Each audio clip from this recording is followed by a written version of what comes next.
Jake McAllister's hands trembled as he pressed his back against the barn wall, the maid's terrified whisper still echoing in his ears. "Don't go inside. They want you dead." His pregnant wife, his best friend, his own murder planned while he was supposed to be dying on a cattle drive. The cowboy who had survived outlaws, stampedes, and war was about to face the one battle he never expected: betrayal from the two people he loved most. If you want to see how this cowboy fights back, subscribe to our channel and follow his story to the end. Comment your city below. Let me know how far this tale has traveled. The summer heat hit Jake McAllister like a wall the moment he crossed into Texas territory. 2 weeks early. That's what he kept telling himself as his horse kicked up dust on the familiar road. 2 weeks early, and Sarah would be surprised. She'd laugh that beautiful laugh of hers, press her swollen belly against him, and everything would be right again. 6 months on the trail. 6 months of nothing but cattle campfires and counting the days until he could hold his wife again. "Almost home, boy," Jake muttered to his horse, patting the animal's neck. Almost home. But something felt wrong. He couldn't name it at first. Just a heaviness in the air that had nothing to do with the summer heat. The closer he got to town, the stronger the feeling grew, like a storm brewing on a clear day. The main street was too quiet. Jake slowed his horse, his eyes scanning the empty boardwalks. Midday on a Wednesday, and not a soul in sight. No children playing. No women gossiping outside the general store. No old men arguing on the saloon porch. "Where is everybody?" he whispered. His hand drifted to his revolver. Habit. The kind that kept a man alive on the frontier. He passed the sheriff's office. Empty. The blacksmith's forge. Cold. The church. Silent. A chill ran down his spine despite the sweltering heat. Something was wrong. Something was very, very wrong. Jake urged his horse forward, abandoning the main road for the back trails that led to his ranch. If there was trouble in town, Sarah needed to know. Sarah needed him. The thought of her alone, pregnant, unprotected, it made his blood run cold. He cut through Miller's Creek, the water barely reaching his horse's knees. The shortcut would shave 20 minutes off his ride. 20 minutes that could mean everything. The McAllister Ranch came into view just as the sun began its descent, painting the sky in shades of orange and red. Jake's heart should have swelled at the sight of home.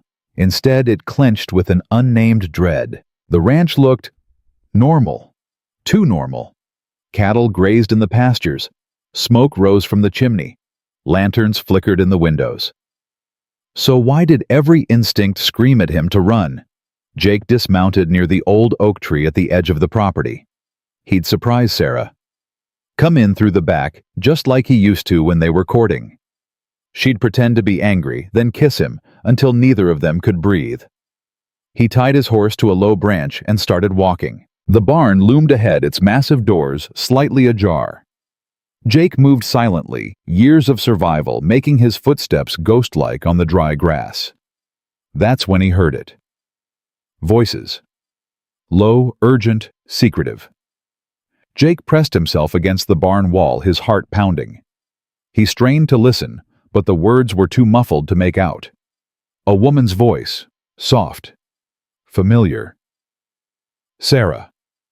He took a step forward, and a hand clamped over his mouth from behind. Jake spun his revolver, clearing the holster in a heartbeat. But the figure that faced him made him freeze. Maggie.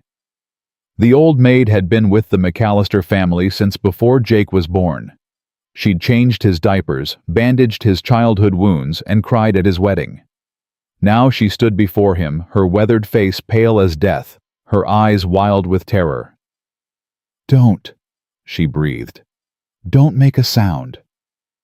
Jake lowered his gun but didn't holster it. "Maggie, what in God's name?" "Hush!"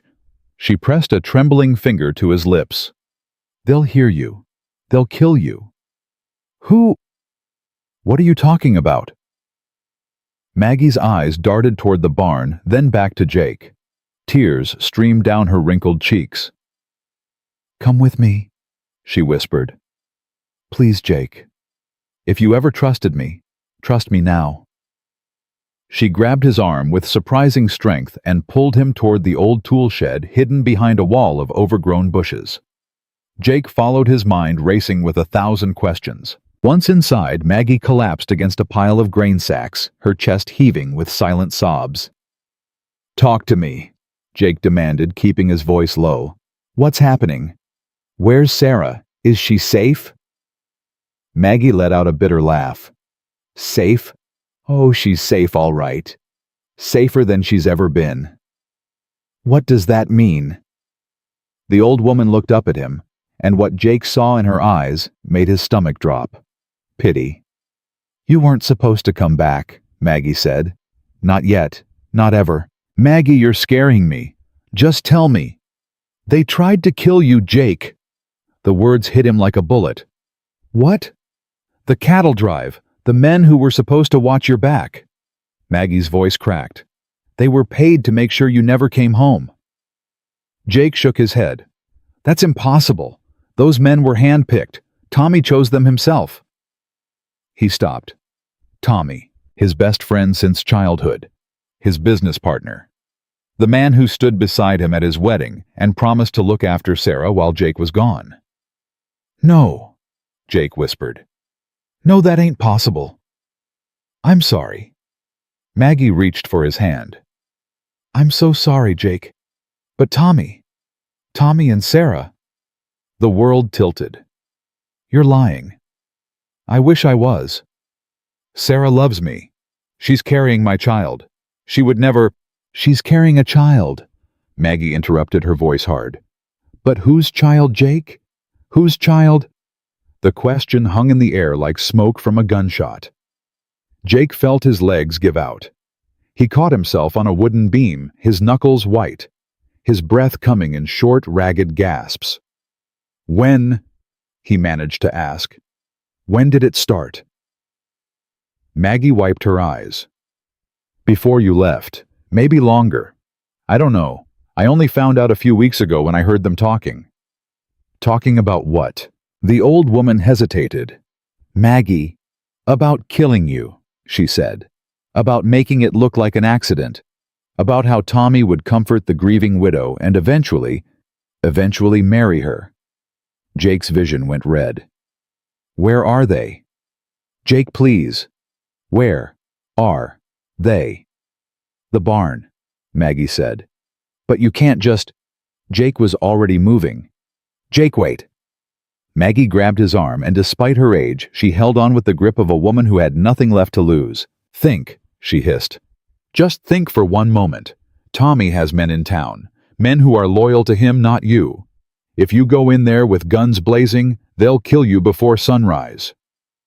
Then I'll die fighting.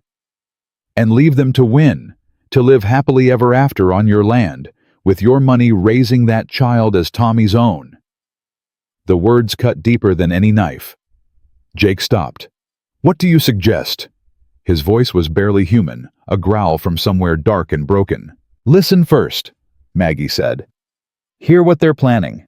Gather evidence, then destroy them." Jake looked toward the barn. Through the gaps in the wooden slats he could see flickering lantern light. Shadows moving. 2 shadows pressed close together. His wife. His best friend. His entire world burning before his eyes. "Show me," he said.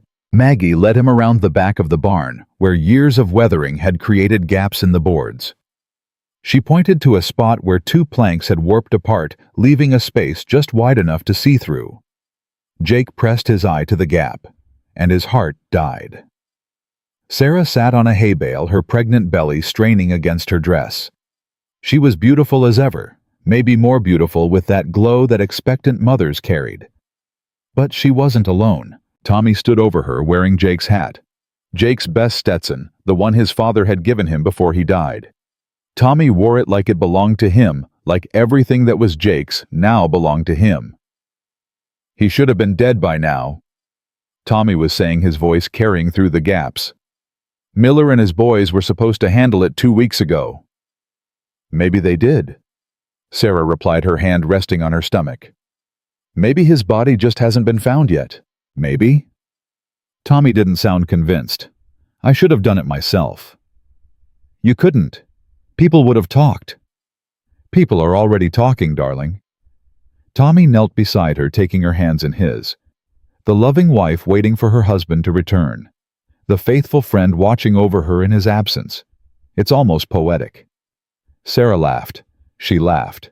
Jake had heard that laugh 1,000 times. At their wedding. On quiet evenings by the fire. When he told her she was the most beautiful woman in Texas. Now she laughed while planning his murder. What about the ranch? Sarah asked. Once Jake is officially declared dead, I've already spoken to the lawyers in Austin. As your husband's business partner, I have claim to half, and as your new husband, I'll have the rest. My new husband. Sarah smiled, lifting Tommy's hand to her lips. I do like the sound of that. You should. We've been working toward it long enough. Too long. Sarah's smile faded. Do you know how hard it's been? Pretending to love him, pretending to want his touch, letting him think this baby was his. Jake's world went silent. The baby, not his, never his.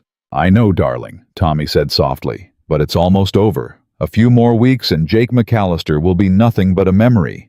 A tragic story of a cowboy who died on a cattle drive mourned by his beautiful widow. And his loyal friend, Sarah added. And his loyal friend, Tommy agreed, who will respectfully wait a year before proposing. Maybe 6 months, if we can make it look organic. 6 months, Sarah sighed. I don't know if I can wait that long. You won't have to. Tommy pulled her close, his lips brushing her forehead. We've waited years for this. What's a few more months? Sarah nodded, but there was something else in her eyes now. Something calculating. What about Maggie? She asked suddenly. Jake felt the old woman stiffen beside him. What about her? She's been asking questions, looking at me strangely. I think she suspects something. Tommy's expression hardened. Then we deal with her. Tommy, I mean it, Sarah. Maggie's been loyal to the McAllister family her whole life. If she finds out what we're planning, she'll go straight to the sheriff. The sheriff is in your pocket. Not that far in. Not for murder. Sarah was quiet for a moment. Then, so what do we do? Nothing yet. Let me handle Maggie when the time comes. For now, just act normal. Keep playing the worried wife, waiting for her husband's return. And if Jake somehow comes back... Tommy's hand moved to his holster. Then I finish what Miller's boys started. Jake had heard enough. He stepped back from the gap, his entire body trembling, not with fear, but with a rage so pure it felt like fire in his veins. Maggie touched his arm. Jake, don't. His voice was ice. Jake, please. I know what you're feeling. No. He turned to face her, and whatever she saw in his eyes made her step back. No, you don't know. You can't know. Then tell me. Jake looked at the barn. At the woman he had loved since he was 17 years old. At the man he had saved from a stampede, a snakebite, and a bullet that should have killed him. I feel nothing, he said. And in that moment it was true. The love he had carried for Sarah, the love that had sustained him through 6 months on the trail through loneliness and danger, and the aching need to be home, that love was gone, extinguished like a candle in a storm. In its place was something else, something cold and patient and deadly. What are you going to do? Maggie whispered. Jake looked at the sky. The sun had set completely now, and the first stars were beginning to appear. The same stars he had watched on the trail, dreaming of Sarah's face. My father built a mine under this property, he said quietly. Silver mine. Played out years ago, but he kept some things hidden there. Things for emergencies. What kind of things? Jake's hand moved to his revolver. He spun the cylinder, listening to the familiar click, click, click. My war rifle. Ammunition. Gold he hid from the taxman. A grim smile crossed his face. Everything I need to wage a war. Jake, you can't fight Tommy alone. He has men. Then I'll deal with them too. You'll be killed. Maybe. Jake holstered his gun. But so will they. He started walking toward the back of the property, toward the old mine entrance, hidden behind a wall of scrub brush. Jake? He stopped but didn't turn around. What about me? Maggie's voice broke. They'll know I warned you. They'll kill me. Jake was quiet for a long moment. Come with me, he finally said. To the mine. You'll be safe there. And then what? Jake turned to face her. In the darkness, his eyes seemed to glow with an inner fire, the fire of a man who had lost everything and had nothing left to lose. Then I wait, he said. I plan. I gather my strength. And then, Jake McAllister smiled. But there was no warmth in it, no joy. Only the cold, patient promise of a reckoning to come. Then I show them what happens to people who betray a McAllister. He held out his hand. Maggie took it, and together they disappeared into the darkness. Behind them in the barn, Sarah and Tommy continued to make their plans, unaware that the man they had tried to murder was now hunting them. Unaware that the cowboy they had betrayed was no longer the loving husband or the trusting friend. He was something else now, something forged in the fires of treachery, something that would not stop until justice was served or until he drew his last breath trying. Jake McAllister had come home, and hell was coming with him. The mine shaft swallowed them whole. Jake moved through the darkness like a man possessed, his boots finding the familiar path even after all these years. His father had brought him here as a boy, teaching him the secrets that no McAllister spoke of in daylight. Stay close, he said to Maggie. One wrong step and you'll fall 50 feet. The old woman clutched his arm, her breath ragged. How can you see anything? I can't, I just remember. They descended deeper, the air growing cooler with each step. Finally, Jake's hand found the wooden chest, hidden in an alcove exactly where his father had left it 20 years ago. He struck a match. The flame illuminated a cache of weapons ammunition and 3 small bags of gold dust. Jake's father had always said a man should prepare for the worst. He never knew how right he'd be. Lord have mercy, Maggie breathed, staring at the arsenal. Jake lifted his father's war rifle, a Henry repeater that had survived more battles than Jake could count. He checked the mechanism, still smooth, still deadly. Now, he set his voice flat. Tell me everything. Jake, everything, Maggie. From the beginning. I need to know what I'm dealing with. The old woman sank onto a rock, her face haggard in the flickering light. It started about a year ago, maybe longer. I didn't notice at first, nobody did. Notice what? The way Tommy looked at her, the way she laughed at his jokes. Maggie shook her head. I told myself I was imagining things. Sarah loved you. Everyone knew that. Everyone was wrong. Yes, everyone was wrong. Jake loaded the rifle with methodical precision. Click, click, click. Each bullet a promise. When did it become more than looks? The night of the Harvest Festival. You were away dealing with that dispute over water rights. Tommy came to check on Sarah, said you'd asked him to. I never asked him anything. I know that now. Maggie's voice dropped. I saw them, Jake, in the kitchen. I came in to bring tea and they jumped apart like they'd been burned. Jake's jaw tightened. Did you confront them? I tried. Sarah laughed it off. Said Tommy had been showing her a new dance step. Said I was seeing things that weren't there. Maggie wiped her eyes. I wanted to believe her. I've known that girl since she was born. I didn't want to believe she could, but she could. Yes, she could. Jake set the rifle aside and began loading his revolvers. And the baby. Maggie was quiet for a long moment. Maggie, the timing is wrong, she finally said. You were gone when it would have happened.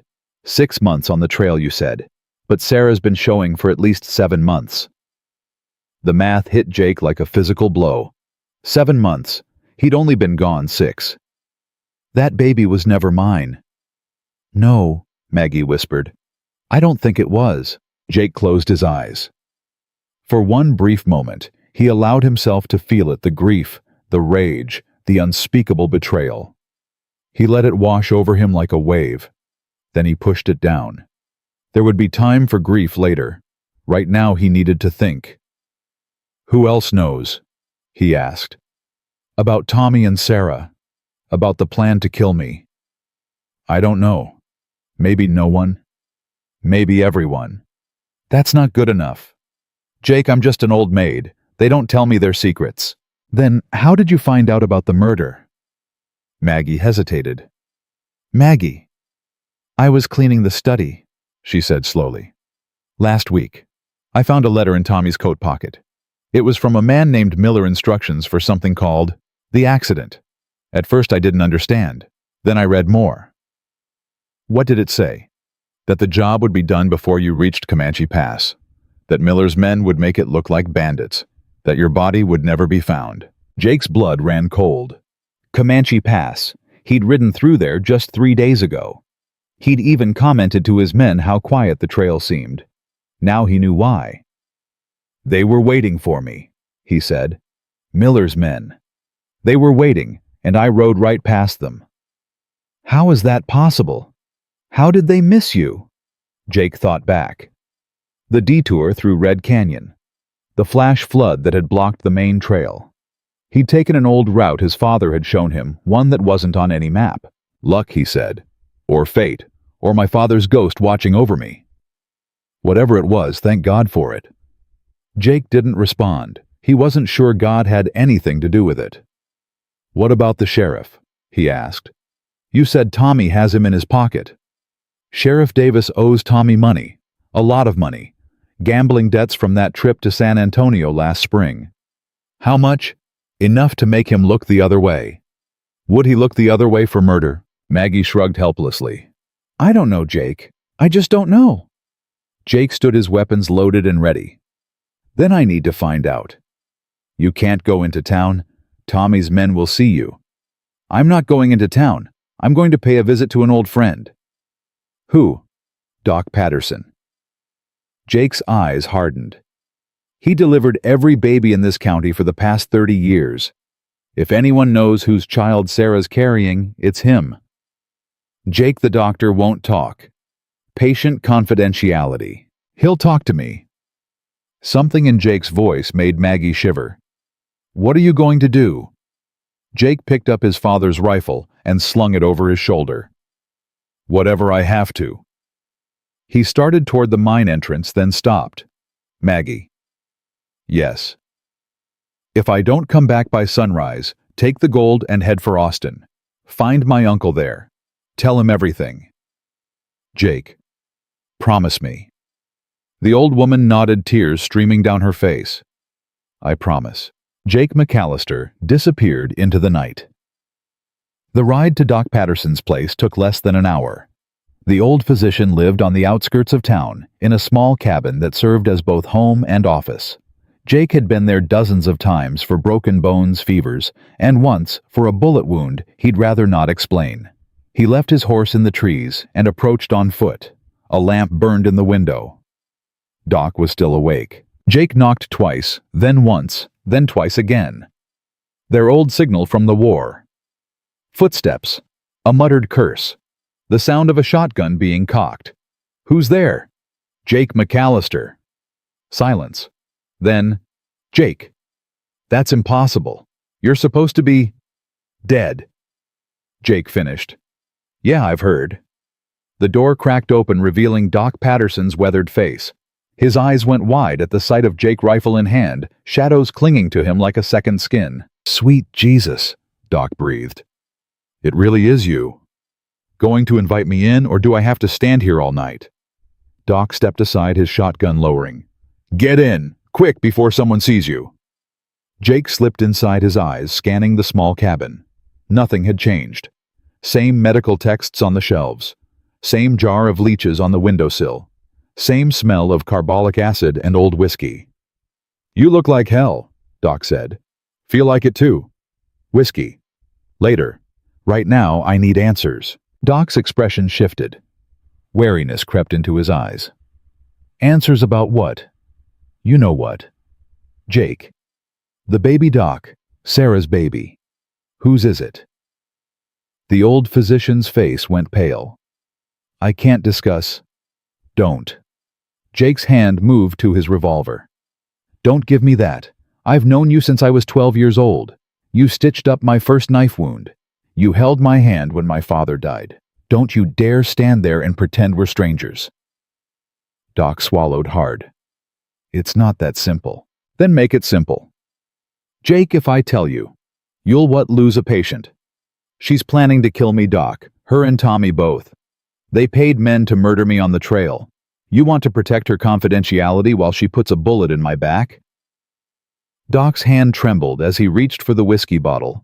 He poured 2 glasses, drank his in one gulp, then poured another. Sit down, he said finally. Jake remained standing. Fine. Have it your way. Doc collapsed into his chair, suddenly looking every one of his 60-odd years. The baby isn't yours, Jake. I'm sorry. Even expecting it, the confirmation hit hard. Jake gripped the back of a chair, his knuckles white. Tommy. Yes. How long have you known? Since Sarah came to me about 5 months ago. She wanted to be sure, wanted to know if there was any way you could be the father. Doc shook his head. The timing was all wrong. She was already showing when you left for the cattle drive. You'd have had to be here to... I understand. Jake. Did she ask you to keep it secret? She begged me, said it would destroy everything if you found out. Said she'd handle it, find a way to explain. Doc laughed bitterly. I believed her. God help me, I believed her. What else do you know? Doc hesitated. Doc. There's been talk, the old man said slowly. Around town. Whispers I tried to ignore. What kind of whispers? About Tommy? About Sarah? About you? Doc met Jake's eyes. People have been saying you're not coming back. Not saying it like they're worried, saying it like they know. Jake's jaw clenched. Who's been saying it? Sheriff Davis, a few of the men who work for Tommy. Even the preacher mentioned something about preparing for difficult news. The whole town knows. Not everyone, but enough. Jake felt the rage building again, that cold, patient fury that had taken root in his chest the moment he'd heard Sarah laugh while planning his murder. Who can I trust? Me. Doc's voice was firm. I know I should have told you sooner. I know I failed you. But I'm telling you now, you can trust me. Who else? Hank at the stables. He's always been loyal to your family. Maybe the Wilson brothers, they never liked Tommy much. 3 men, maybe 5.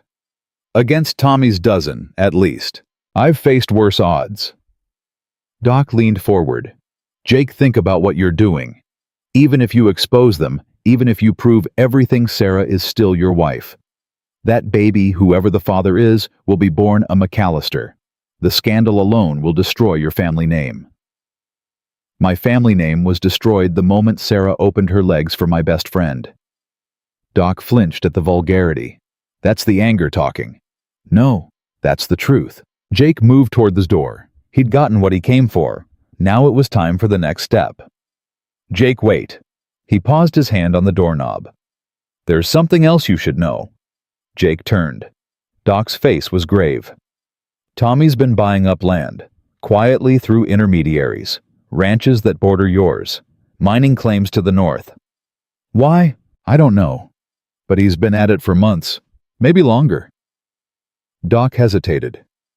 Jake, I don't think this is just about Sarah.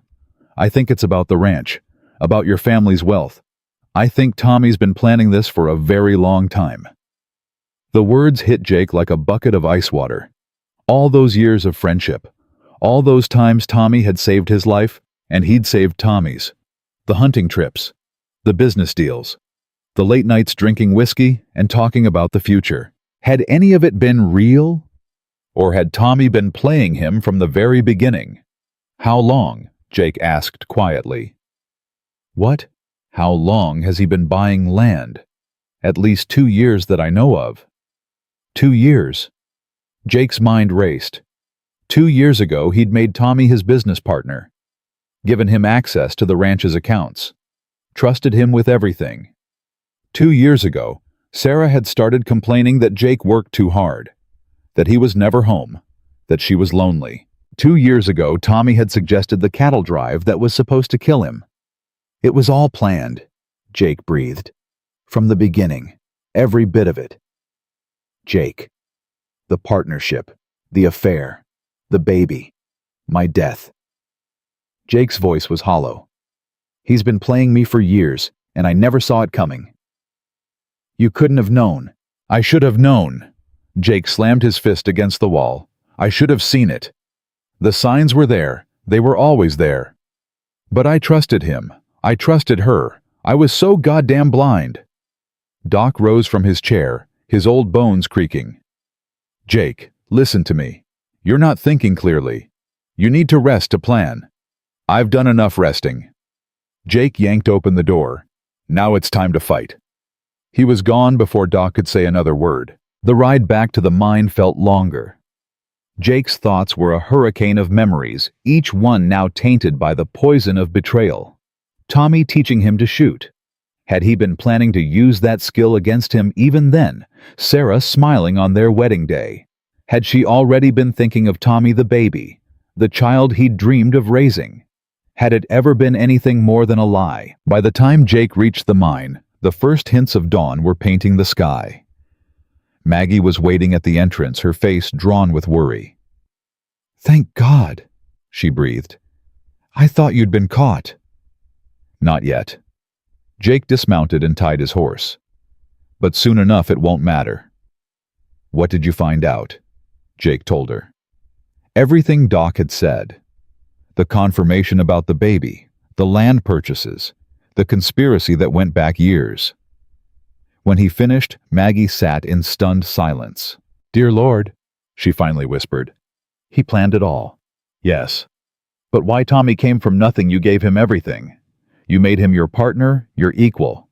Why would he want to destroy you? Jake had been asking himself the same question. And slowly, horribly, the answer was becoming clear. Because I have what he never could, Jake said. The McAllister name.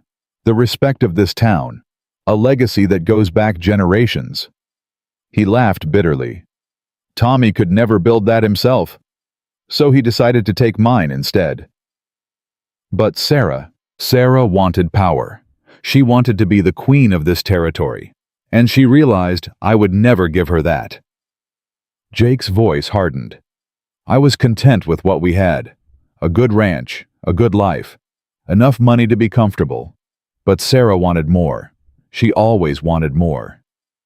So she chose Tommy. She chose ambition. Tommy was just the tool she used to get it. Maggie shook her head. I watched that girl grow up. I changed her diapers. I taught her to read. How could I have been so wrong about her? You weren't wrong. You just saw what she wanted you to see. Jake began checking his weapons again. We all did. What happens now? Jake looked at the rising sun. In a few hours the town would wake. Tommy would continue his schemes, Sarah would continue her lies, and everyone would go on pretending that Jake McAllister was dead. It was time to change that. Now, Jake said, I send a message. What kind of message? Jake's smile was cold. The kind that Tommy can't ignore. 3 hours later, a rider burst into the main street of town, his horse lathered with sweat. He leaped off before the animal had fully stopped and ran straight to the sheriff's office. Sheriff Davis. The door opened, revealing Sheriff Davis's red face. What in tarnation is all the commotion? The McAllister Ranch. Someone burned down the south barn. Across the street, Tommy Grant was just stepping out of the saloon. His head snapped toward the rider. What did you say? Whoa. The south barn, Mr. Grant. The one with all the cattle feed stored inside, burned to the ground. Tommy's face went pale. The south barn. That was where he'd hidden the documents, the land deeds, the forged letters, the evidence of his conspiracy. Who did it? Tommy demanded. Did anyone see anything? Just one thing, sir. The rider's voice trembled. Someone painted a message on the water tower. Big red letters visible from a mile away. What message? The writer swallowed hard. It says, "I'm back, Tommy, and I'm coming for you." Tommy Grant stood frozen in the middle of the street. Around him, the town began to stir. Doors opened. Faces appeared in windows. Whispers spread like wildfire. Jake McAllister was alive. Jake McAllister was home. And Jake McAllister was hunting. In the shadows at the edge of town, watching through a spyglass, Jake lowered the instrument and smiled. Let them wonder. Let them fear. Let them turn on each other in their panic. The reckoning had begun. And it was only going to get worse. Tommy Grant's hand shook as he poured whiskey into his glass. The third glass in 10 minutes. Maybe the fourth. He'd lost count. He's alive. Tommy's voice cracked. That son of a bitch is alive. Sheriff Davis stood by the window, his own face ashen. We don't know that for certain. Could be someone playing games. Games. Tommy spun around, whiskey sloshing over his hand. Someone burned down my barn. Someone painted a message on the water tower. Who else would do that? Could be bandits, could be... It's Jake. Tommy slammed his glass down. Miller was supposed to handle this. He swore to me. Then maybe we should find Miller and ask him what went wrong. Miller's dead. Both men turned toward the door. Sarah stood in the doorway, her pregnant belly straining against her dress, her face pale as milk. In her hand she held a crumpled piece of paper. What did you say? Tommy demanded. Miller is dead. His whole gang too. Sarah walked forward, her movements slow and deliberate. I just got word from Austin. Someone found their bodies in Red Canyon. All 6 of them shot clean through the heart. Tommy felt the blood drain from his face. That's not possible. It's not just possible, Tommy. It happened. Sarah thrust the paper into his hands. Read it yourself. Tommy's eyes scanned the telegram. His hands trembled harder with each word. Single shooter, he read aloud. Close range. Professional kill. He looked up at Sarah. Jake couldn't have done this alone. Maybe he didn't. Then who helped him? Sarah's eyes were cold. Does it matter? Miller's dead. Jake's alive. And he knows everything. He doesn't know everything. He knows enough. Sarah's composure cracked. He knows about us. He knows about the baby. He knows we tried to kill him. What more does he need to know? Tommy grabbed her arm. Keep your voice down. Why, everyone in town already knows something's wrong. They're whispering in the streets. They're looking at us differently. Sarah pulled away from him. You promised me this would be simple. You promised me Jake would never come back. I know what I promised. You promised me everything, Tommy, the ranch, the money, the life we were supposed to have together, and now it's all falling apart. It's not falling apart. Then what do you call this? Tommy had no answer. Sheriff Davis cleared his throat. Maybe we should all calm down and think this through. Think what through? Sarah laughed bitterly. Jake is out there somewhere watching us, waiting for his moment. He's already burned down the barn. What do you think he'll do next? We'll find him, Tommy said. I have men. Your men are cowards. They've been riding around all morning and no one's found a single trace of him. He can't hide forever. He doesn't need to hide forever. He just needs to stay hidden long enough to destroy us. Tommy ran his fingers through his hair, his mind racing. Jake had always been the smarter one, the more patient one, the better shot. If this became a war of attrition, Tommy would lose. We need to flush him out, Tommy said suddenly. Sarah looked at him. How? Bait. Something he can't resist. Like what? Tommy's eyes moved to Sarah's belly. She saw where he was looking and stepped back. No. Sarah, I said no, I'm not letting you use me as bait. It's the only way Jake still thinks that baby is his. He won't do anything to hurt you, not while you're carrying what he believes is his child. You don't know that. I know Jake McAllister better than anyone alive. He's a killer, but he's not a monster. He won't hurt a pregnant woman. Tommy stepped closer. All you have to do is draw him out. Get him to show himself. My men will handle the rest. Sarah's face twisted with fear and fury. And if they miss if he gets to me first, he won't. You said Miller wouldn't miss either. Look how that turned out. The words hit Tommy like a slap. He grabbed Sarah's shoulders, his grip hard enough to bruise. Listen to me, he hissed. We don't have a choice. Jake knows everything. He has proof. If we don't stop him, we lose everything, the ranch, the money, our freedom. We could hang for this, Sarah, both of us. Sarah's eyes widened. Hang? Murder conspiracy. Even if Jake doesn't kill us himself, he'll make sure the law does. Tommy's voice softened. Is that what you want?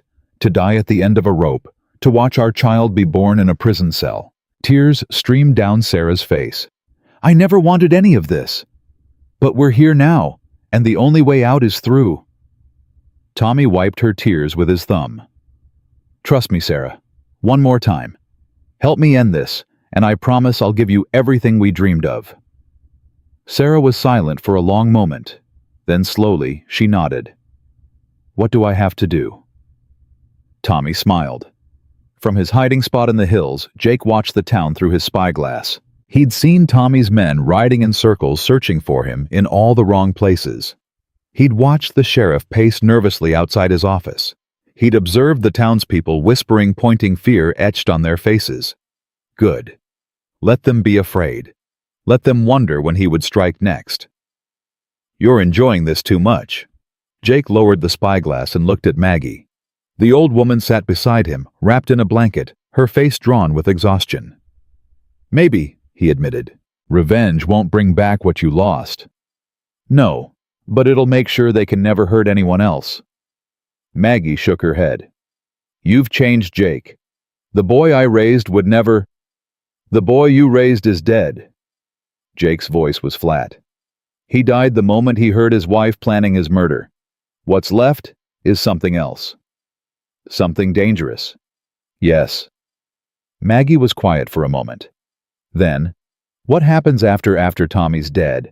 After Sarah faces justice? What then? Jake hadn't thought of that far ahead. The truth was, he didn't care. The future had become an abstraction, something that existed only beyond the wall of vengeance he was building brick by bloody brick. I don't know, he said honestly. Maybe nothing. Maybe I'll leave Texas and never come back. Maybe I'll... He stopped. Movement in the town square. A carriage pulling up outside the saloon, and stepping out of it. Sarah? Jake breathed. His wife. No. The woman who had been his wife descended from the carriage, her movements careful. One hand supporting her swollen belly. She was dressed in black, as if in mourning. Mourning for him. What is she doing? Maggie asked. Jake raised the spyglass again, his heart pounding. Sarah crossed the square and climbed the steps of the church. At the top, she turned to face the gathering crowd. People of this town. Her voice carried across the distance. I know there have been rumors. Terrible rumors about my husband, about his return. I'm here to put those rumors to rest. Jake's jaw clenched. My husband, Jake McAllister, is dead. A murmur rippled through the crowd. I know someone has been playing cruel games, burning barns, painting messages, trying to make us believe that Jake survived the trail. But I have proof that he didn't. She held up a piece of paper. This telegram arrived this morning from Comanche Pass. They found my husband's body 2 days ago buried in a shallow grave. Bandits attacked his party, killed him and his men, then left them to rot. Jake's blood ran cold. She's lying, Maggie whispered. She knows you're alive. I know what she's doing. Jake's voice was ice. She's calling me out. Calling you out. She's daring me to show myself, to prove that I'm alive. Jake lowered the spyglass. And Tommy's men are waiting to kill me when I do. Then you can't go. I have to. Jake, if I don't show myself, she wins. The whole town will believe I'm dead. They'll close the book on Jake McAllister and Tommy will inherit everything I own. Jake stood his decision made. I won't let that happen. There has to be another way. Jake looked down at Maggie, and for a moment something soft flickered in his eyes. There isn't. But you can help me even the odds. How? Jake knelt beside her. Do you remember Hank at the stables? Of course. Go to him. Tell him what's happening. Tell him I need men I can trust. Armed men who aren't afraid of Tommy Grant. Jake pressed a gold coin into Maggie's hand. Pay whatever it takes, and do it fast. How much time do you need? An hour, maybe less. Jake checked his revolvers. Can you do that? Maggie's chin lifted with determination. I've been serving this family for 40 years. I can handle one more mission. Jake smiled a genuine smile, the first in what felt like forever. Thank you, Maggie. For everything. Don't thank me yet. The old woman struggled to her feet. Thank me when you're still alive tomorrow. She disappeared down the back of the hill, moving faster than Jake would have thought possible. He turned back to this town. Sarah was still speaking, still spinning her web of lies. But Jake wasn't listening to the words anymore. He was watching the shadows, the men positioned at the corners of buildings, the rifles barely concealed beneath coats. Tommy thought he was clever. But Jake McAllister had been fighting for his life since before Tommy was born. It was time to show him what that meant. 20 minutes later, Jake rode into town. He didn't try to hide, didn't sneak through back alleys or keep to the shadows. He rode straight down the main street, his rifle across his saddle, his coat pushed back to reveal the revolvers at his hips. The crowd parted before him like water. Whispers erupted, gasps. A woman screamed. Jake McAllister was dead. Everyone knew it. Sarah had just finished telling them. But here he was, alive, riding through town like a ghost made flesh. Sarah froze on the church steps, her face going white. "Hello, darling," Jake called out, his voice carrying across the square. "Miss me?" Tommy burst through the saloon doors, his hand on his gun. But he stopped when he saw the cold death in his former friend's eyes. "Jake," Tommy's voice cracked. "You're supposed to be dead." "Yeah, I heard." Jake reined his horse to a stop in the center of the square. "Funny thing about death, it doesn't always stick. How did you survive?" Jake dismounted slowly, his movements deliberate. "Same way I've survived everything else. Luck, skill, and knowing who my enemies are." He looked at Sarah when he said the last words. She flinched. Tommy stepped forward, trying to regain control. "Jake, listen. Whatever you think happened, I don't think anything, Tommy. I know." Jake's voice was quiet, but it carried to every corner of the square. "I know about you and Sarah. I know about the baby. I know about Miller and his men, the ones you paid to kill me." Murmurs erupted from the crowd. "That's a lie," Tommy shouted.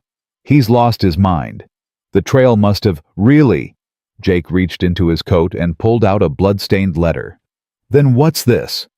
He held it up for everyone to see. "I took this off Miller's body after I killed him. It's addressed to you, Tommy.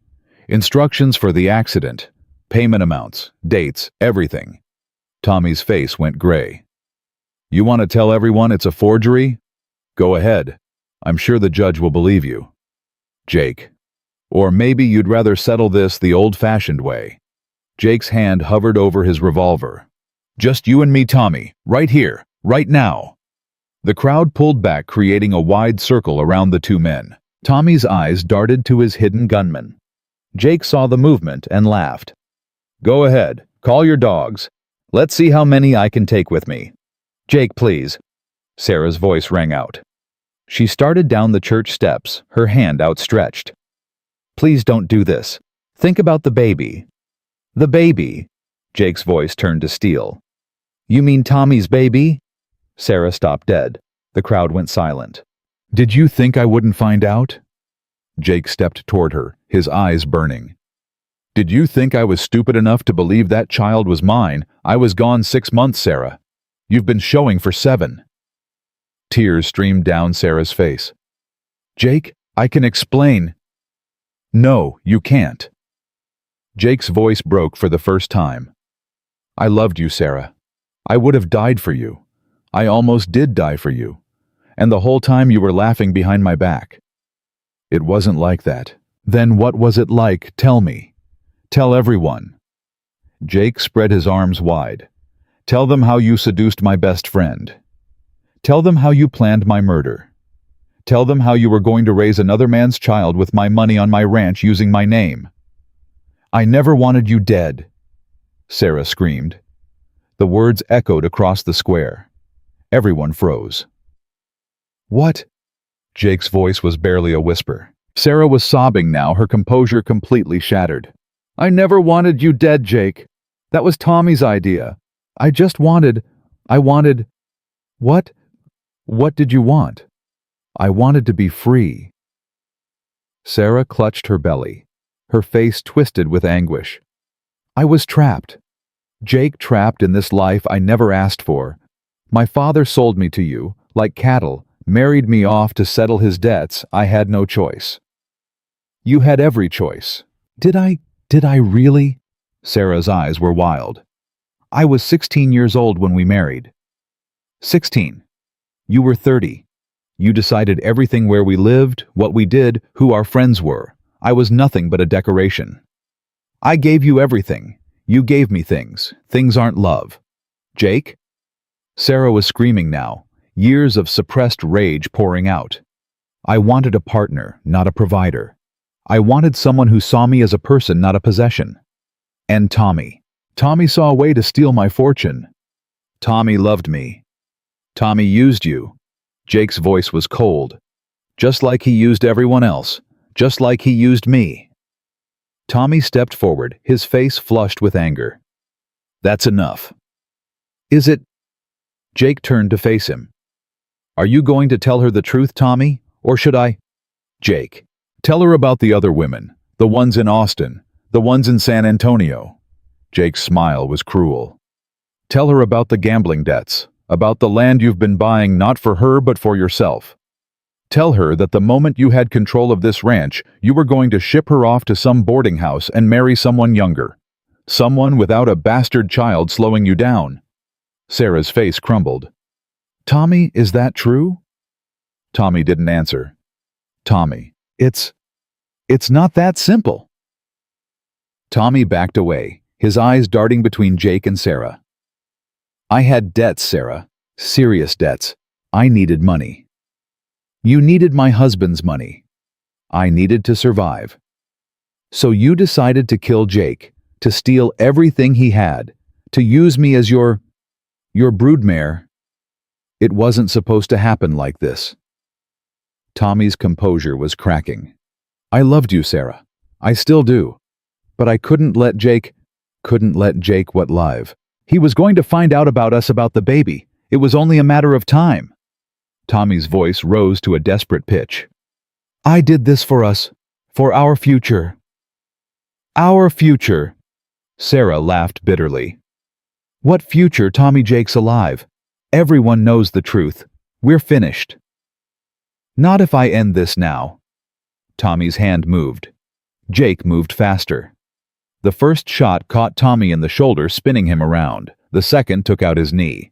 He collapsed to the ground, screaming in agony. Jake stood over him, smoke still rising from his revolver. I should kill you, Jake said quietly. For what you did. For what you tried to do. You deserve to die, Tommy Grant. Then do it, Tommy spat through bloody teeth. Kill me. Prove that you're the monster Sarah always said you were. Jake's finger tightened on the trigger. The crowd held its breath. Then slowly, Jake lowered his gun. No, he said. Death is too easy. You're going to live, Tommy. You're going to face trial. Everyone's going to hear what you did. Your schemes, your betrayals, your murders. And then you're going to hang. You can't. Watch me. Jake turned to Sheriff Davis, who stood frozen at the edge of the crowd. Arrest him, Jake ordered. Now. Davis hesitated. I know he owns you, Davis. I know about the gambling debts, the bribes, all of it. But I'm giving you a choice. Jake's eyes were steel. Arrest him and testify against him, and you walk free. Refuse, and you swing right beside him. Davis swallowed hard. Then he stepped forward and pulled out his handcuffs. Tommy Grant, you're under arrest for conspiracy to commit murder. Tommy screamed obscenities as Davis hauled him to his feet. The crowd parted, watching in stunned silence as the man who had ruled their town was dragged away like a common criminal. Jake watched them go. Then he turned to Sarah. She stood alone on the church steps, her face streaked with tears, her body trembling. She looked smaller somehow, broken. "Jake," she whispered. "What happens to me?" Jake looked at her, really looked at her for the first time since he'd returned. She was still beautiful, still the woman he had loved with every fiber of his being, the mother of a child that wasn't his, but that he would have raised as his own. "I don't know," he said honestly, "and right now, I don't care."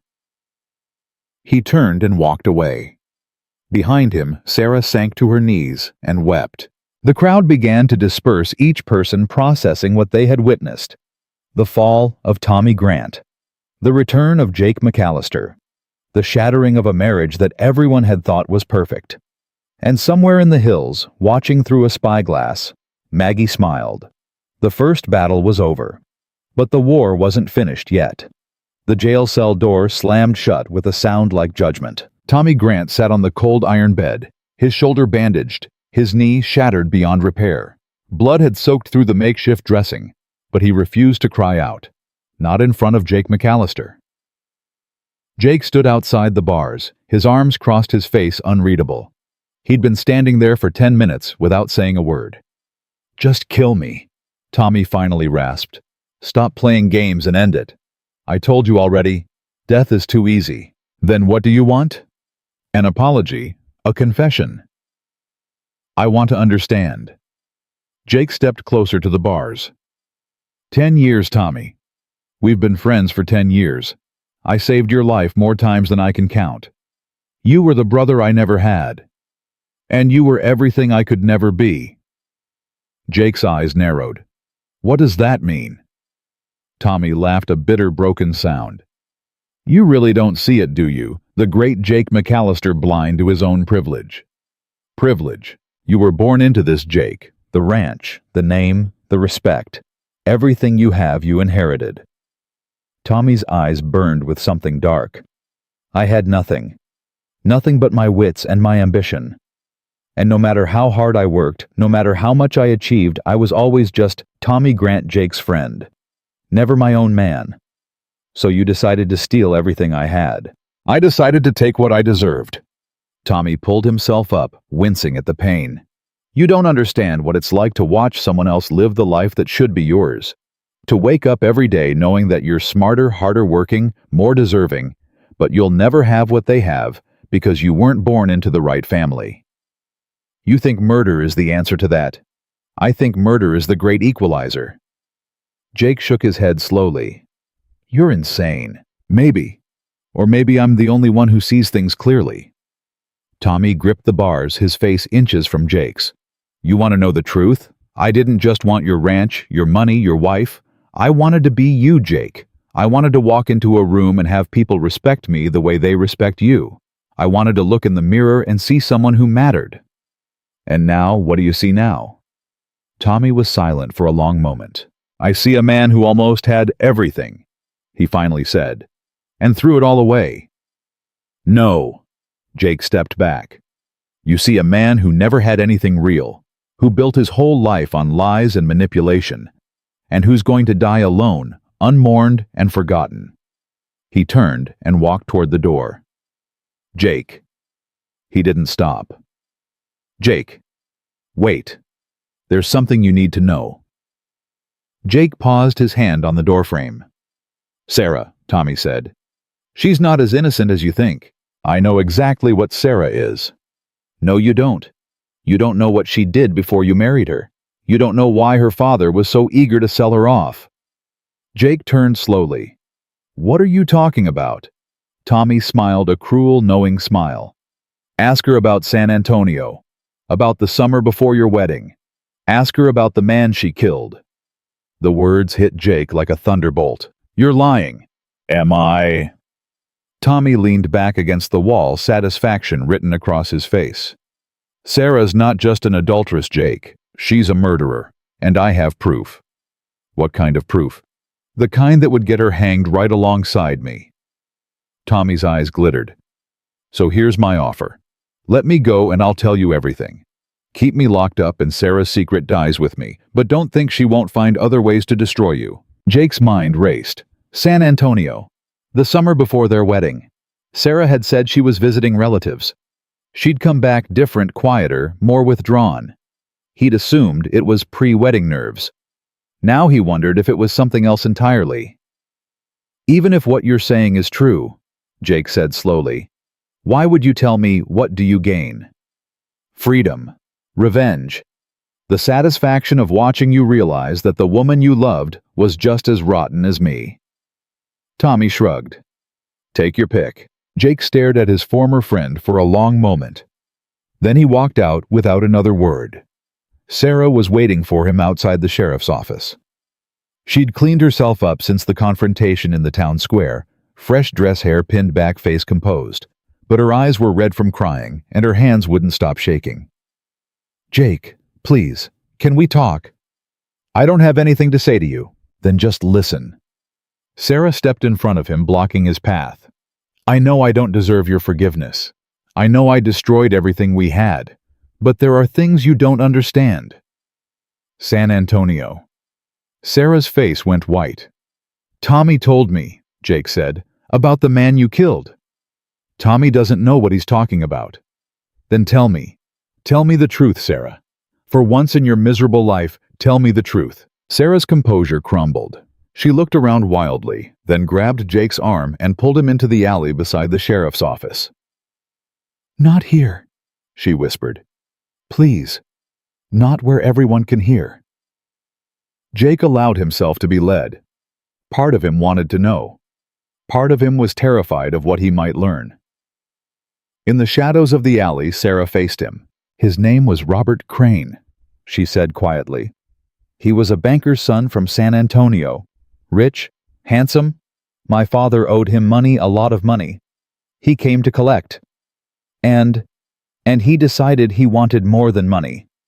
Sarah's voice hardened. He said if I spent the night with him, he'd forgive the debt. My father agreed. Jake felt something cold settle in his stomach. Your father sold you. My father always sold me. To Robert Crane. Then to you. I was just currency to him, a way to pay his debts and secure his future. So what happened with Crane?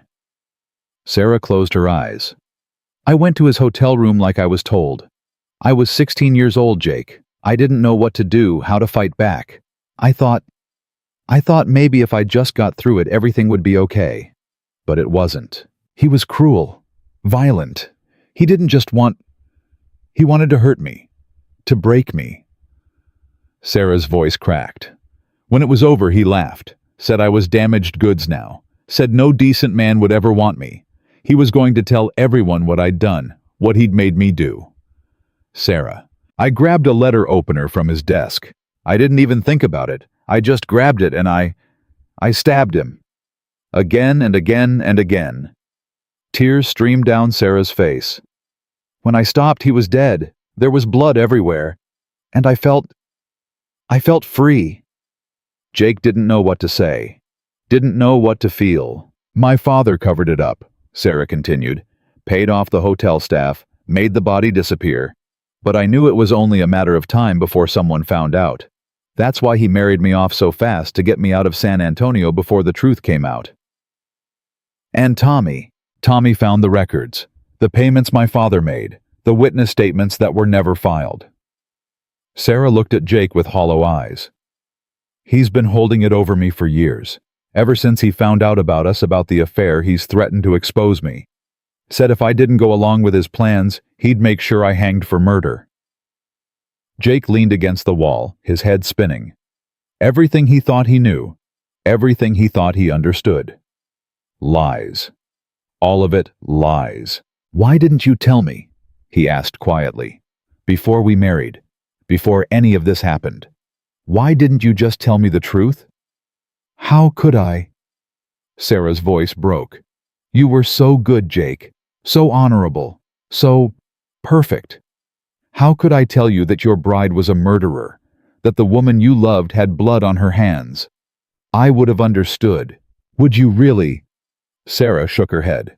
"Or would you have done exactly what everyone else did, looked at me like I was broken, damaged, something to be pitied or feared, but never loved?" Jake thought about the question, really thought about it, and he realized he didn't know the answer. "What happens now?" Sarah asked. "I don't know." "Are you going to tell the sheriff about Robert Crane?" Jake looked at the woman who had been his wife, the woman who had betrayed him with his best friend, the woman who had plotted his murder, the woman who had been sold by her own father and brutalized by a monster. He saw her clearly now in a way he never had before, not as the perfect wife he'd imagined, not as the scheming adulteress she'd revealed herself to be, but as something in between, a woman shaped by violence and desperation, capable of both love and betrayal, just like him. "No," he said finally. "I'm not going to tell anyone." Relief flooded Sarah's face. "Jake, but I want you gone, tonight. I don't care where you go or what you do, but I never want to see you again. The baby isn't mine." Jake's voice was flat. "Tommy can claim it from his prison cell, or you can raise it alone. That's not my concern anymore." "Jake, please." "Go, Sarah, before I change my mind." Sarah reached out her hand, hovering inches from his face. For a moment, Jake thought she might touch him, might try one last time to salvage what they'd had. Then her hand dropped. "I did love you," she whispered. "In my own way. I know that doesn't mean anything now, but I wanted you to know." She turned and walked away, her footsteps echoing in the alley until they faded to nothing. Jake stood alone, surrounded by shadows. He stayed there for a long time. Maggie found him at the old mine, sitting beside his father's chest of weapons, staring at nothing. "I heard what happened," she said softly. "With Tommy. With Sarah." Jake didn't respond. "The whole town's talking about it. They're calling you a hero, Jake. The man who exposed the conspiracy and brought a murderer to justice. I'm not a hero. Maybe not, but you did the right thing." Maggie sat beside him, her old bones creaking. "That counts for something, does it?" Jake finally looked at her. "I destroyed my marriage. I'll probably destroy what's left of my family name. And for what? Justice, revenge, survival, truth." Maggie put her hand on his arm. "You couldn't have lived with the lie, Jake. None of us could have. I used to think I knew what was right, what was wrong. Now I'm not sure I know anything. That's growing up, child. Learning that the world isn't black and white. That good people do bad things and bad people sometimes do good." Jake thought about Sarah, about the girl she'd been before Robert Crane, about the woman she'd become after. "She told me about San Antonio," he said, "about the man she killed." Maggie was quiet for a moment. "I wondered when that would come out." Jake's head snapped up. "You knew." "I suspected." Sarah was different when she came here, harder, colder. The kind of different that comes from surviving something terrible. Maggie sighed. "I never asked. Figured she had her reasons for keeping quiet. Why didn't you tell me?" "What good would it have done? You were in love, young, full of hope." Maggie shook her head. "Some truths are better left buried. And look where that got us." "Yes, look where it got us." Maggie stood, brushing off her skirts. "But here's the thing, Jake. You're still standing, still breathing, still able to choose what happens next." "What if I don't want to choose? What if I just want it all to be over?" Maggie looked at him with eyes that had seen more hardship than Jake could imagine. "Then you let them win," she said simply. "Tommy, Sarah, everyone who ever tried to break you. Is that what you want?" Jake thought about the question. The ranch. The town. The life he'd built from nothing. The life that had been stolen from him through betrayal and deceit. Was he really going to let it end like this? In darkness and despair, hiding in an abandoned mine, while his enemies faced their punishment without him? No. No, he wasn't. Jake McAllister stood. "Help me pack up," he said. "We're going back to town."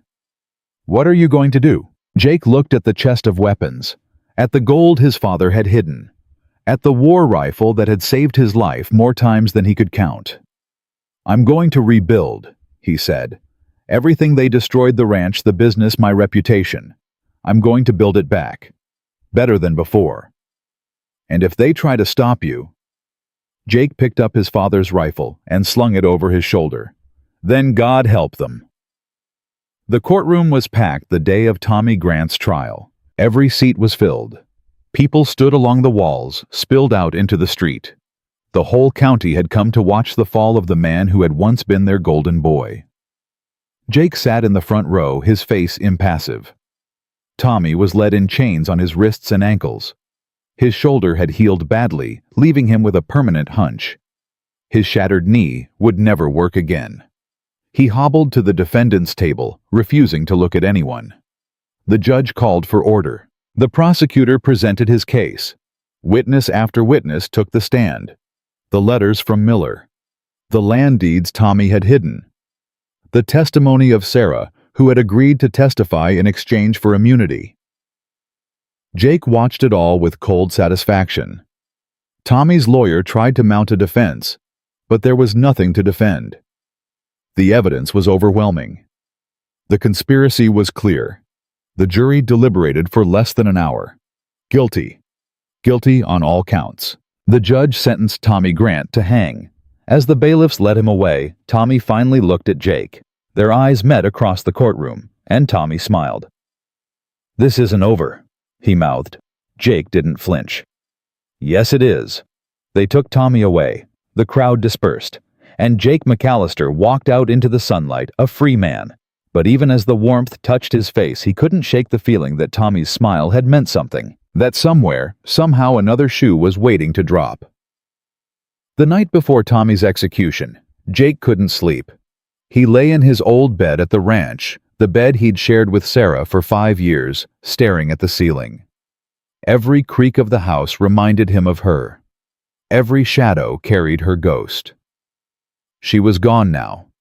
Left for California 2 weeks ago, her belly swollen with another man's child. She hadn't said goodbye, hadn't left a note, just vanished like smoke in the wind. Part of Jake was relieved. Another part, the part he tried to ignore, felt something dangerously close to grief. A knock at the door shattered the silence. Jake's hand found his revolver before his feet hit the floor. Old habits. The kind that kept a man breathing. "Who's there?" "It's Hank, Mr. McAllister." From the stables. Jake relaxed slightly and opened the door. Hank stood on the porch, his face pale, his hands shaking. "What is it?" "Tommy's escaped." The words hit Jake like a bullet. "What?" "Broke out of jail an hour ago. Killed Deputy Morrison, stole his horse." Hank's voice trembled. "Sheriff Davis is dead too. Someone cut his throat while he was sleeping." Jake's blood ran cold. How is that possible? Tommy could barely walk. He had help, someone on the outside. They found a tunnel under the jail been dug for weeks, maybe months. Tommy's smile in the courtroom. The words he'd mouthed, "This isn't over." He'd been planning this all along. "Where's he headed?" Jake demanded. "Nobody knows. But Mr. McAllister?" Hank hesitated. Before he left, he carved something into the sheriff's desk. A message. "What message?" Hank swallowed hard. It said, "Tonight McAllister dies. For real this time." Jake felt the cold certainty of death settle into his bones. Not fear, he'd moved past fear somewhere between Sarah's betrayal and Miller's bullet. Just recognition. Acceptance. Tonight one of them would die. Jake intended for it to be Tommy. "Saddle my horse," he said, "and bring me my father's rifle." "Mr. McAllister, you can't go alone." "I'm not asking Hank. Saddle the horse." Hank ran. Jake went to the chest where he kept his weapons. His father's war rifle, his 2 Colts, a hunting knife with a bone handle. He loaded each weapon with methodical precision, the familiar ritual calming his racing heart. Then he strapped on his gun belt and walked out to meet his destiny. The night was dark. No moon, no stars. Just an endless black void that swallowed everything. Jake rode hard following his instincts. He knew Tommy better than anyone knew how he thought, how he planned, how he moved. If Tommy wanted revenge, he wouldn't just ambush Jake on the road. That wasn't his style. No. Tommy would choose a place with meaning. A place where the betrayal had begun. The barn. Jake pushed his horse faster. He reached the ranch's north pasture in 20 minutes, dismounting near the burned shell of the south barn. Tommy's men had never fully cleared the wreckage, and it stood like a blackened skeleton against the night sky. Jake moved silently, his rifle ready. "I know you're here, Tommy." His voice echoed across the empty pasture. Silence. Then, "You always were smart, Jake. Smarter than me, anyway." The voice came from everywhere and nowhere. Jake spun, trying to pinpoint its source. "Show yourself." "In a minute. First I want to talk." "We're past talking." "Are we?" Tommy's laugh was hollow. "I don't think so. I think there's one more thing you need to hear before this ends." Jake's grip tightened on his rifle. "What?" "The truth about your father." The words stopped Jake cold. "What about my father?" "He didn't die of fever, Jake. He was murdered." "You're lying." "Am I?" Tommy's voice grew closer. "Think about it. Your father was healthy as a horse one day, dead the next. The doctor said it was fever, but there was no epidemic. No other cases. People die of fever all the time." "Not your father. Not William McAllister." Tommy stepped out of the shadows, a revolver in each hand. His face was gaunt, his eyes wild, but there was a cruel satisfaction in his smile.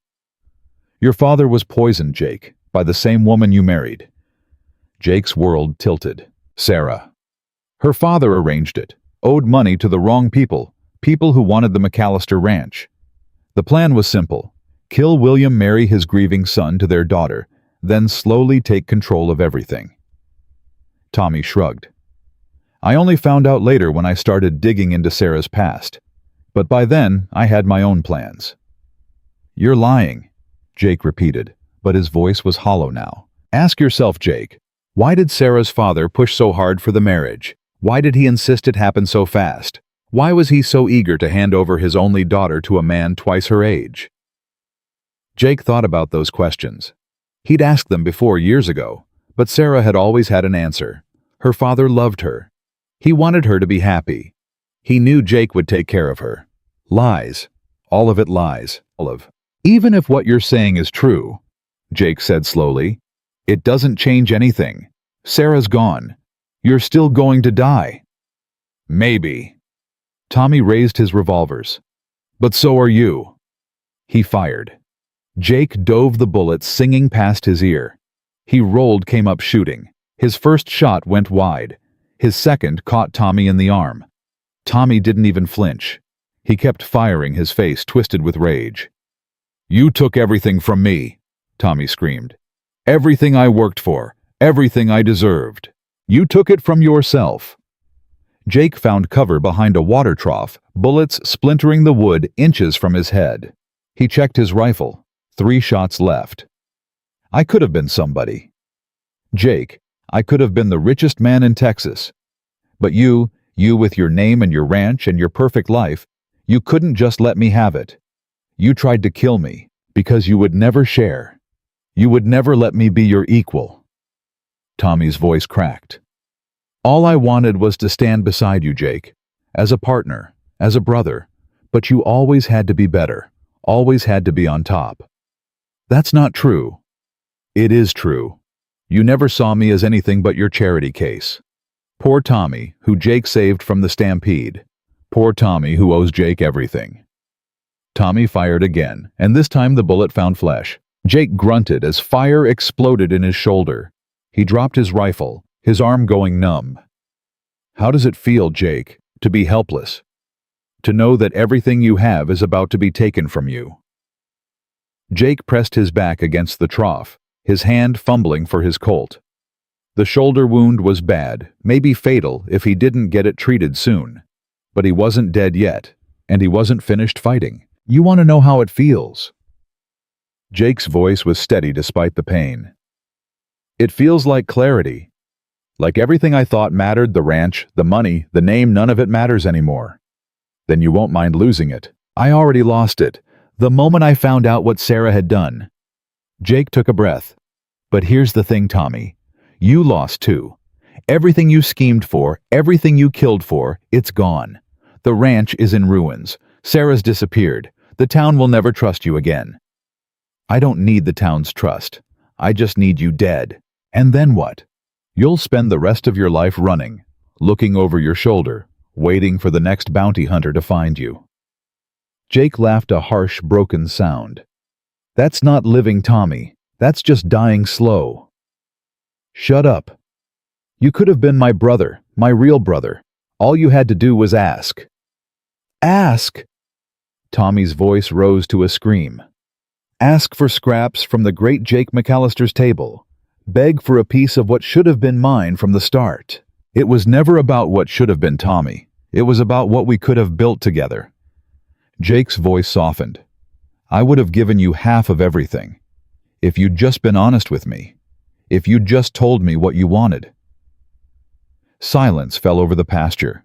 For a long moment, neither man moved. Then Tommy's voice came again, quieter now. "You really would have—" "Yes." "Then I'm a fool." "Yes, you are." Tommy stepped around the water trough, his revolvers hanging at his sides. His face was wet, whether from sweat or tears, Jake couldn't tell. "It's too late for us, Jake. You know that." "I know. One of us has to die tonight." "I know that too." Tommy raised his revolver. "I'm sorry."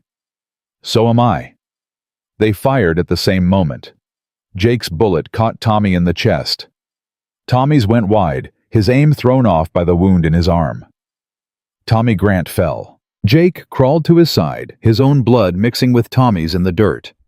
His former friend lay on his back, staring at the starless sky, his breath coming in short, wet gasps. "Jake, I'm here. I really did. Love her. Sarah, I know you don't believe me, but I did. I believe you." Tommy's hand found Jake's. "I'm scared." "I know. Is there anything after this heaven-hell?" "I don't know, Tommy. I honestly don't know." Tommy coughed, blood bubbling from his lips. Tell them I was sorry. For everything." "I will." "And Jake, yeah. You were the best friend I ever had. Even at the end, you were still the best." Tommy Grant died with his hand in Jake's. Jake stayed with the body until dawn. He didn't move, didn't speak, just sat in the dirt, his shoulder wound, clotting his heart empty. When the sun finally rose, painting the sky in shades of red and gold, Maggie found him there. "Oh, Jake." She knelt beside him, her old hands gentle on his face. "Oh, my boy." "It's over," Jake said. His voice sounded strange to his own ears, distant, hollow. "It's finally over. Yes, it's over. I killed him, Maggie. My best friend. I killed him. You did what you had to do." "Did I?" Jake looked at Tommy's body, at the man who had been his brother in everything but blood. "Or did I just finish what he started?" Maggie helped him to his feet. "Come on, let's get you to Doc Patterson." "In a minute." Jake turned to face the rising sun. "I need a minute." Maggie nodded and stepped back. Jake stood alone, watching the light spread across his land. The land his father had built. The land Sarah's father had tried to steal. The land Tommy had died trying to possess. What was it worth in the end? What was any of it worth? His father was dead. His wife was gone. His best friend lay cold behind him. All that remained was the dirt beneath his feet and the blood on his hands. And yet he was still standing, still breathing, still alive. Maybe that was enough. Maybe surviving was its own kind of victory. Jake McAllister turned his back on the past and walked toward the future. 6 months later, the McAllister Ranch was reborn. Jake had rebuilt the south barn with his own hands. Hired new workers, good men, honest men who didn't care about the scandal that had nearly destroyed him. The cattle were thriving. The crops were growing. Life against all odds was moving forward. Maggie had stayed. She was too old to start over somewhere else, she said. Besides, someone had to keep Jake from working himself to death. Doc Patterson came by every week checking on Jake's shoulder. The wound had healed, but there was nerve damage. His right arm would never be quite the same. Jake didn't mind. He'd learned to shoot left-handed. On a warm September evening, a stranger rode up to the ranch. Jake was on the porch cleaning his rifle when he saw the dust cloud approaching. His hand moved to his Colt, another habit that would never die. But the rider wasn't a threat. It was a woman. She reined her horse to a stop at the edge of the property and dismounted slowly. She was young, maybe 25, with dark hair and cautious eyes. "Mr. McAllister, who's asking?" "My name is Clara Grant." She paused. "I'm Tommy's sister." Jake's hand tightened on his gun. Tommy never mentioned a sister. He wouldn't have. We hadn't spoken in years, not since I refused to go along with his schemes. Clara stepped forward, her hands raised. "I'm not here for revenge, Mr. McAllister. I'm here to apologize." "Apologize for what?" "For my brother. For everything he did to you." Clara's eyes were wet. "I know it doesn't mean much coming from me, but I wanted you to know that not everyone in the Grant family is a monster." Jake studied her face, looking for Tommy's cruelty, looking for Sarah's deception. He found neither. "How did you know where to find me?" "I didn't. I've been riding from town to town for months trying to track you down." Clara's voice wavered. "When I heard what happened, what Tommy did, I knew I had to make things right, or at least try." "There's nothing to make right. What's done is done. Maybe. But I can help you rebuild. I have money savings that Tommy didn't know about, and I know ranching. Our father taught me before he died." Clara met Jake's eyes. "I'm not asking for forgiveness, Mr. McAllister. I'm asking for a chance." Jake was silent for a long moment. Then he lowered his gun. "There's a spare room in the bunkhouse," he said. "You can stay there until we figure out what comes next." Clara's face lit up with relief. "Thank you. Thank you, Mr. McAllister." "Jake, just Jake." Clara nodded. "Thank you, Jake." She led her horse toward the barn and Jake watched her go. Maggie appeared beside him, a cup of coffee in her hand. "You sure about this?" "No." Jake accepted the coffee. "But I'm not sure about anything anymore. Figured I might as well take a chance." "She could be trouble?" "She could be." Jake took a sip. "Or she could be exactly what this ranch needs." "And what do you need, Jake McAllister?" Jake looked out at his land, at the new barn rising from the ashes, at the cattle grazing in the pasture, at the life he was slowly, painfully rebuilding from the wreckage. "I need to believe that the past doesn't define the future," he said quietly. "That people can change, that broken things can be mended. And can they?" Jake thought about Sarah, about Tommy, about all the lies and betrayals that had brought him to this moment. Then he thought about Maggie, who had risked her life to warn him. About Doc Patterson, who had told him the truth when it mattered most. About Hank and the Wilson brothers, who had stood by him when everyone else turned away. "I reckon they can," he said, "if they're willing to put in the work." Maggie smiled, the first real smile Jake had seen from her in months. "Then I reckon there's hope for you yet, Jake McAllister." Jake finished his coffee and set down the cup. The sun was setting over Texas, painting the sky in shades of fire and gold. Somewhere in the distance, a coyote howled. The wind carried the smell of dust and sage and new beginnings. Jake McAllister had lost everything: his father, his wife, his best friend, his innocence. But he was still here, still standing, still fighting. And as long as he drew breath, he would never stop. Because that was what McAllisters did. They survived. They endured. They rose from the ashes stronger than before. Jake walked off the porch and headed toward the barn where Clara was unsaddling her horse. There was work to be done. Fences to mend. Cattle to tend. A future to build. The past was dead and buried. The present was his to shape. And the future uncertain, dangerous, full of possibility, stretched out before him like an unbroken trail. Jake McAllister had come home, and this time he was staying.